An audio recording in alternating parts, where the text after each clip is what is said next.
സ്ത്രീയുമായി ലൈംഗിക ബന്ധത്തിൽ ഏർപ്പെടുന്നതായി സ്വപ്നം കണ്ടാൽ അത് വളരെ നല്ല സ്വപ്നമാണ്. ഏതൊരു വ്യക്തിയുമായിട്ടാണോ ഇത്തരത്തിൽ കാണുന്നത് ആ വ്യക്തിയുമായി സുദൃഢമായ വിശ്വസ്തതയുള്ള മനോഹരമായ ഒരു സൗഹൃദം ഉണ്ടാകും എന്നാണ് മഹത്തുക്കൾ ഇതിന്റെ വ്യാഖ്യാനത്തിൽ പറയുന്നത്. ആ സൗഹൃദം വളരെ ആഴത്തിലും വിശ്വസ്തതയിലുമായിരിക്കും എന്നും മഹത്തുക്കൾ പറയുന്നു. തനിക്കറിയാത്ത ഒരു സ്ത്രീയുമായി വ്യഭിചാരത്തിൽ ഏർപ്പെടുന്നതായി ഒരു പുരുഷൻ സ്വപ്നം കണ്ടാൽ അത് വളരെ നല്ല സ്വപ്നമാണ്. അയാൾക്ക് ധാരാളം അനുഗ്രഹങ്ങൾ അല്ലാഹു സുബ്ഹാനഹു വ തആല നൽകുമെന്നാണ് അതിന്റെ അർത്ഥം.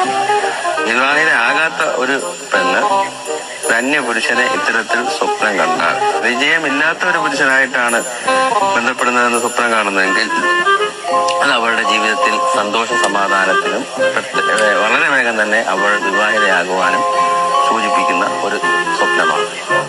വിവാഹം കഴിച്ച പെണ്ണ് അവൾക്കറിയാത്ത ഒരു പുരുഷനെ ശാരീരികമായി ബന്ധപ്പെടുന്നതായി സ്വപ്നം കണ്ടാൽ അവൾക്ക് ധാരാളം സമ്പത്ത് വന്നു ചേരുമെന്നാണ് അതിന്റെ വ്യാഖ്യാനം മഹത്തുക്കൾ പറഞ്ഞിട്ടുള്ളത്. വിവാഹം കഴിക്കാത്ത വിവാഹപ്രായമെത്തിയ സഹോദരിയെ ഒരാൾ ലൈംഗിക ബന്ധത്തിൽ ആ സഹോദരിയുമായി ഏർപ്പെടുന്ന സ്വപ്നം കണ്ടാൽ അവളുടെ വിവാഹം വളരെ വേഗം തന്നെ വളരെ സന്തോഷത്തോടുകൂടി നടക്കുമെന്നാണ് അതിന്റെ വ്യാഖ്യാനം മഹത്തുക്കൾ പറയുന്നത്. നിനക്ക് സുഖമായോ? നിനക്കൊരു മൂർച്ച വന്നോ? നിനക്കൊരു സന്തോഷമായോ? എന്നാൽ നീ എഴുന്നേറ്റ് പോയി കുളിച്ചിട്ട് ഏതെങ്കിലും പള്ളിയിൽ പോയി കുറച്ച് ആളുകളെ പുറകെ നിർത്തി അതിൻ്റെ മുമ്പിൽ നിന്ന് നീ നേതൃത്വം കൊടുത്ത് അങ്ങോട്ട് ബാക്കി കാര്യങ്ങൾ, എന്നിട്ട് കുറേ ഫത്വകളും ഒക്കെ നീ പുറപ്പെടുവിച്ച് നീ ഇത്തരം കാര്യങ്ങളൊക്കെ പറയും.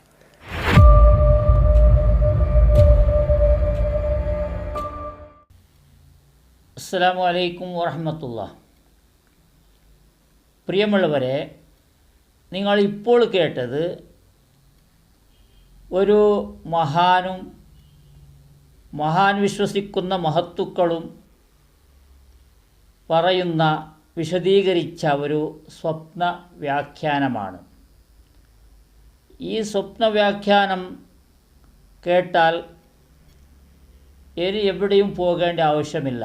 ദുആ ചെയ്യാൻ പണം കൊടുക്കുക, അതുപോലെ മജ്ലിസിൽ പോകാം, അതുപോലെ ഓൺലൈൻ മജ്ലിസിൽ ചേരാം, അത് കാണാം. മൊത്തത്തിൽ ദുആ ചെയ്യാൻ ഒരുപാട് കാര്യങ്ങൾ നേടിയെടുക്കാൻ വേണ്ടി ദുന്യവിയായ കാര്യങ്ങളാണ് കൂടുതൽ ചോദിക്കുന്നത്. മൊത്തവും ദുന്യവിയായ കാര്യങ്ങളാണ്. ഒരുപാട് സലാമത്ത് കിട്ടാനും പണമുണ്ടാകാനും മക്കളെ ലഭിക്കാനും ഇതെല്ലാം പോയി അവിടെ സ്വലാത്തിൻ്റെ മജ്ലിസ് എന്ന് പോയി അതല്ലെങ്കിൽ ഓൺലൈൻ മജ്ലിസിൽ കൂടി അവിടത്തേക്ക് പണം എത്തിച്ചു കൊടുത്ത് അതൊരു ബിസിനസ്സായി. അതുകൊണ്ട് നേട്ടം ഒന്നുമില്ല.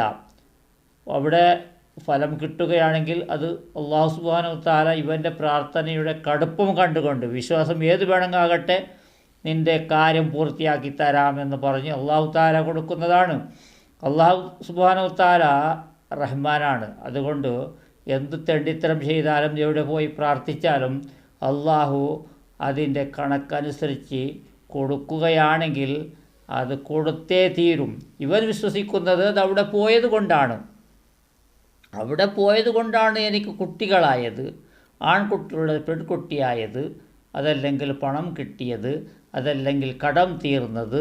ഇതെല്ലാം കടം തീർന്നത് എവിടെയാണ് കടം തീർന്നത്? ഓരോ കമൻറ്റുകളും ഞാൻ എപ്പോഴും പറയുന്നതാണ്. ഓരോ കമൻറ്റുകൾ ഇത്തരം മജ്ലിസുകൾ ചെയ്യുന്ന വീഡിയോകൾ ഇടുന്ന ആ ഒരു വീഡിയോയുടെ താഴെ വരുന്ന കമൻറ്റിൻ്റെ ഒരവസ്ഥ നോക്കിയാൽ എത്രയാണ് ഓരോരുത്തർക്ക് കടം. അതാണ് ഇവിടെ വിശദീകരിച്ചത്. അത് സ്വപ്നത്തിൽ കിട്ടുന്ന ഓഫറുകളാണ്. നല്ല രസമാണ്, കേൾക്കാൻ നല്ല രസമായില്ലേ?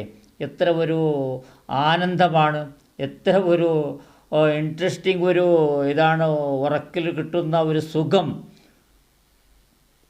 എത്ര ഒരു മണ്ടത്തരമാണ് സഹോദരന്മാരെ, എത്ര ഒരു മണ്ടത്തരമാണ്. ഇസ്ലാം നിഷേധിച്ച കാര്യമല്ലേ വ്യഭിചാരം? ആ വ്യഭിചാരമായി ഏർപ്പെടുന്ന അന്യ സ്ത്രീ പുരുഷന്മാർ വ്യഭിചാരത്തിൽ ഏർപ്പെടുന്ന സ്വപ്നം കണ്ടാൽ നല്ല കാര്യമാണെന്ന് ഒരുപാട് ഫലമുണ്ടെന്ന് പറഞ്ഞ് നടക്കാൻ നാണമില്ലേ, ഉളുപ്പില്ലേ? വേറെ എന്താണ് ഇവർക്ക് ചോദിക്കേണ്ടത്? ഇവരാണ് സ്റ്റേജിലേക്ക് വരുമ്പോൾ പ്രസംഗിക്കാൻ, പ്രഭാഷണം നടത്താൻ സ്റ്റേജിലേക്ക് വരുമ്പോൾ തക്ബീർ കൂട്ടുന്നത്. പിന്നെ ഇവരുടെ വീഡിയോയുടെ താഴെ മാഷാ അല്ലാ, ഇൻഷാ അല്ലാ, എന്തോ ഒരു ഇൻട്രസ്റ്റിൻ്റെ ഒരു ജീവിതമാണ്, എന്തോ ഒരു കുളിർമയുള്ള ജീവിതമാണ് ഇവരുടേത്, എന്തോ ഒരു ആനന്ദമാണ് ഇവർക്ക്. അതിനെ പറയാൻ ഇത്ര പൊടി നാണെങ്കിലുമുണ്ടാകും. ഒന്നുമില്ല, നല്ല രീതിയിൽ ഇതിനെ പറഞ്ഞ് മനസ്സിലാക്കുന്ന, നിഷേധിച്ച കാര്യം സ്വപ്നം കണ്ടാൽ ശരിയാകുമെന്ന് ഏത് മഹത്തുക്കളാണ് പറഞ്ഞത്? കുറച്ച് കാലം കഴിയുമ്പോൾ ഇവൻ തന്നെയാണ് മഹത്തുക്കൾ എന്ന് പറയുന്ന സാധനം ഇവൻ തന്നെയാണ്. മഹാനും മഹത്തും എല്ലാം ആകുന്നത് ഇതുപോലെയുള്ള സാധനങ്ങളാണ്. ഇവർക്ക് താടിയും തലപ്പാവുണ്ടെങ്കിൽ മതി, അവരെ സപ്പോർട്ട് ചെയ്യുന്നവർ കൂടുതലാണ്. ഇതുപോലെയുള്ള തെണ്ടിത്തരം, ഇതുപോലെയുള്ള ശരീരത്തിനെ കുളിർമയാക്കുന്ന, ചൂടെടുപ്പിക്കുന്ന കാര്യങ്ങൾ പറഞ്ഞാൽ, ലൈംഗിക വിഷയം പറയുമ്പോൾ നല്ല ഒരു റാഹത്താണ്. അതുകൊണ്ട് ഇവർക്ക് കൂടുതൽ ചോദിച്ചതെല്ലാം ഇവർക്കാണ് കിട്ടാനുള്ള ചാൻസ് ഉള്ളത്. മറ്റുള്ളവർക്ക്, അതിനെ കേട്ടവർക്കോ സ്വപ്നം കണ്ടവർക്കോ അതൊന്നുമില്ല. അത് അല്ലാഹു സുബ്ഹാനഹു വ തആലയാണ് കൊടുക്കുന്നത്. പിന്നെ ഇവിടെ നമുക്ക് രണ്ടാമത് ഒരാൾ പറയുന്നത് കേൾക്കാം ഇൻഷാ അല്ലാഹ്. ഇനി മറ്റൊരാളുടെ ഔറത്തിനെയാണ് എന്ത് കാണുന്നത്? വെളിവായതായി ഓൻ സ്വപ്നത്തിൽ കാണുന്നത്. മറ്റൊരാളുടെ ഔറത്ത് വെളിവായതായാണ് എന്ത് ചെയ്യുന്നത്? സ്വപ്നത്തിൽ കാണുന്നതാണെങ്കിൽ അതിൻ്റെ വ്യാഖ്യാനം മഹാന്മാർ പഠിപ്പിക്കുന്നത് ഇങ്ങനെയാണ്: വ ഇൻകാന മദിയൂനുൻ ഖലല്ലാഹു ദൈന, അവൻ കടക്കാരനാണെങ്കിൽ അവൻ്റെ കടത്തിന് അള്ളാഹു വീട്ടിക്കൊടുക്കും. അവൻ ഹലാലായ ഉദ്ദേശക്കാരനാണെങ്കിൽ ഇത് നിറവേറണമെന്ന് ഉദ്ദേശം വെച്ചുകൊണ്ടിരിക്കുന്നവനാണ് ഖലല്ലാഹു ഹാജത്തഹു, അവൻ്റെ ആവശ്യം അള്ളാഹു പൂർത്തീകരിച്ചു കൊടുക്കും എന്നൊക്കെയാണ് അതിൻ്റെ വ്യാഖ്യാനം മഹാന്മാർ പറയുന്നത്. അപ്പോൾ അതിൻ്റെ നാമൊക്കെ മനസ്സിലാക്കി, പഠിച്ചോനെ മറ്റൊരാളെ ഉറത്ത് കണ്ടു, എന്തേക്കാറ് ഇതിൻ്റെ വ്യാഖ്യാനം വളരെ ബുദ്ധിമുട്ടായല്ലോ റബ്ബേ, നമ്മുടെ ശരീരം സംഭവം ഇങ്ങനെയൊക്കെ നമ്മൾ ചിന്തിച്ചു കൂട്ടുന്നതൊക്കെ പലതേക്കാരം.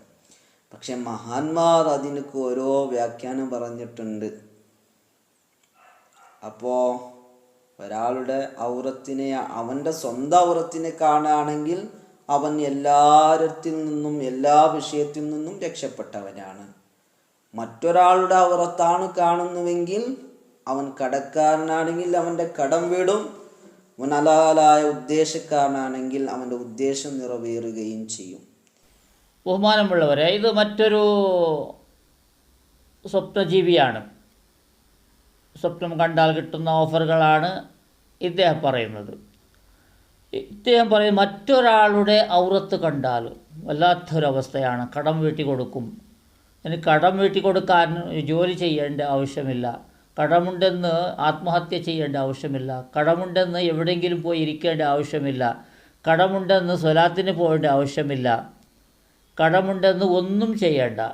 ഇനി മറ്റൊരാളുടെ ഔറത്ത് കാണാൻ വേണ്ടി, ഔറത്ത് കാണുന്ന സ്വപ്നം കാണാൻ വേണ്ടി അല്പം എന്തെങ്കിലും ഒരു ദുആയോ ഒന്നും ചെയ്താൽ മതി.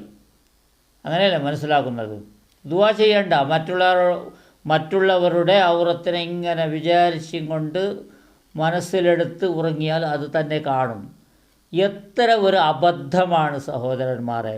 എന്തൊക്കെയാണ് പറയുന്നത്? എല്ലാ കാര്യങ്ങളും പൂർത്തിയാകും, കടം വീടും.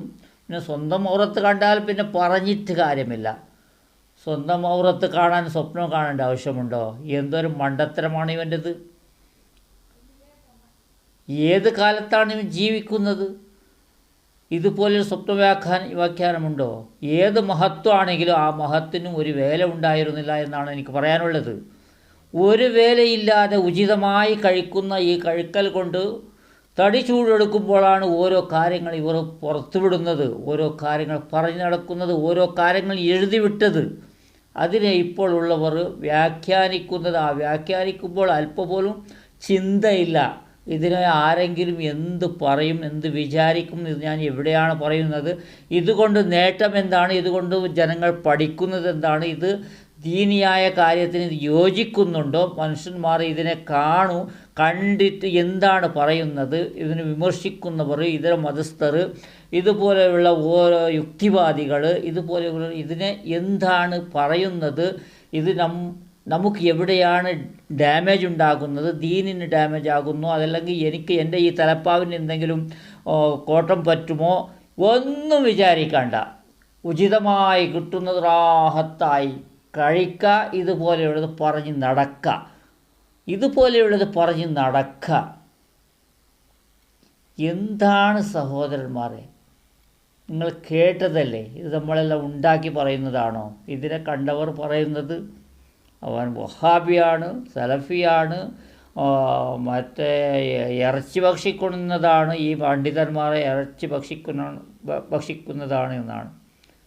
പച്ചയിറച്ചി, ഇവൻ്റെ പച്ചയിറച്ചിയല്ല, ഇവൻ്റെ ഇറച്ചി എന്തിനു കൊള്ളാം? സുബ്ഹാനല്ലാഹ്. അള്ളാഹു സുബ്ഹാനഹു വ തആല കാത്ത് രക്ഷിക്കട്ടെ, സലാമത്താക്കട്ടെ. ഇത്തരം കാര്യങ്ങൾ കേട്ട് മാഷാ അള്ളാഹ് ഇട്ടുകൊടുക്കരുതേ. ഇത് ഒരു കാര്യവും, ഇത്രയും ഒരു നീചമായ കാര്യം, ഇസ്ലാം നിഷേധിച്ച കാര്യങ്ങളാണ്. ഔറത്ത് കാണുകയാണെങ്കിലും അതുപോലെ വ്യഭിചാരം, മറ്റ് ഇതരുടെ കൂടി വ്യഭിചാരം ചെയ്യുന്നതിൻ്റെ ഒരിക്കലും സ്വപ്നം കാണാൻ പാടില്ല എന്നാണ് നമ്മൾ വിചാരിക്കേണ്ടതും. അതിനു വേണ്ടിയാതായിരിക്കുന്ന ഖുർആനും അതുപോലെ ദിക്റും എല്ലാം പറഞ്ഞ് ഉറങ്ങേണ്ടതാണ്. സ്വലാത്ത് പറഞ്ഞ് ഉറങ്ങുമ്പോഴാണ് നമുക്ക് സ്വപ്നം കാണാതിരിക്കുക. നല്ല നല്ല സ്വപ്നങ്ങൾ എന്തെങ്കിലും കണ്ടാലും അതൊരു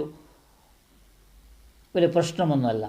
ഇതുപോലെയുള്ള നീച സ്വപ്നം കാണണമെങ്കിൽ 24 മണിക്കൂറും അതിനെ തന്നെ വിചാരിച്ച് വേണം. 24 മണിക്കൂറും അതിനെ തന്നെ വിചാരിച്ചാൽ മാത്രമേ അവനക്ക് ഈ സ്വപ്നം കാണും. അതല്ലെങ്കിൽ ഒരു നിസ്കരിക്കുന്ന ആൾക്ക് അത് കാണുകയില്ല, ഖുർആൻ ഓതുന്ന ആൾക്ക് കാണുകയില്ല, ഒരു തലപ്പാവും താടിയും ഉള്ള ഇത്ര വിദ്യാഭ്യാസമുള്ള ഒരു മൊയിലാർക്കും കാണുകയില്ല, ഒരു മുസ്ലിയാർക്കും കാണുകയില്ല, നിസ്കരിക്കുന്ന ഒരു സാധാരണക്കാരനും കാണുകയില്ല. അല്പം ഖുർആനും ഒരു ഫാത്തിഹ ഓതി ഉറങ്ങിയാലും ഇതുപോലെയുള്ള സ്വപ്നം കാണുകയില്ല.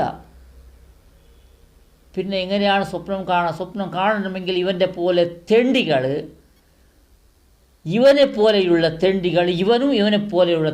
ഇവന് മാഷാ അല്ലാഹ് ഇട്ടുകൊടുക്കുന്ന തെണ്ടിയും, അതിനെ തന്നെ 24 മണിക്കൂറും വിചാരിച്ച് കടന്നാൽ മാത്രമേ ഇത്ര നീചമായ സ്വപ്നം കാണാൻ സാധ്യതയുള്ളൂ.